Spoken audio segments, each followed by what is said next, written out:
কত হিসেবে আমরা হলো সিভিল থাকা সত্ত্বেও সেই সন্ত্রাসীদের তিনি গ্রেপ্তার করেন নাই।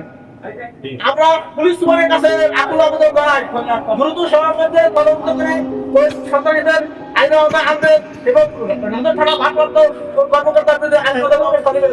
সংগ্রামী সহকর্মীবৃন্দ, আজকে আমরা যে বিষয় নিয়ে এখানে উপস্থিত হয়েছি সেটা হলো আমাদের সহকর্মী ফেরদৌসের উপর যে বর্বরিত হামলা হয়েছে, সেই হামলার প্রতিবাদে আমরা এখানে উপস্থিত হয়েছি।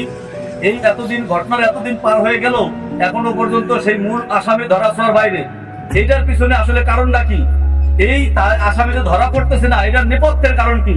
আমরা চাই প্রশাসন অতি দ্রুত সেই মূল আসামিদেরকে গ্রেফতার করবে এবং যারা এই ঘটনার সাথে সম্পৃক্ত সকলকে আইনের আওতায় আনবে। আজকের এই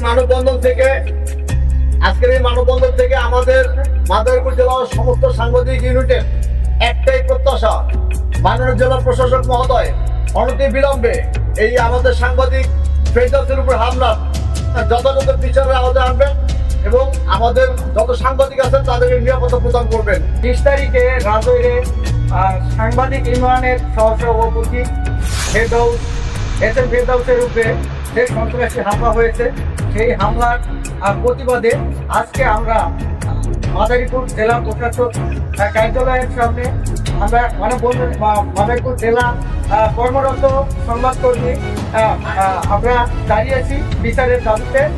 আমরা এই সন্ত্রাসীদের অবিলম্বে এই সন্ত্রাসীদের গ্রেপ্তারের দাবি জানাচ্ছি।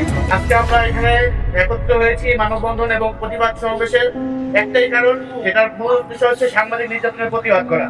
আমরা সাংবাদিক নির্যাতন দেখছি যে সারা বাংলাদেশে, শুধু মাদারীপুর নয়, সারা বাংলাদেশে প্রতিনিয়ত সাংবাদিকরা নির্যাতনের শিকার হচ্ছে। হয় তারা নিউজ সংগ্রহে গিয়ে নির্যাতনের শিকার হচ্ছে, অথবা বিগত দিনের যারা তাদের ক্ষতি করার চেষ্টা করেছে তাদের দ্বারা তারা ক্ষতিগ্রস্ত হচ্ছে।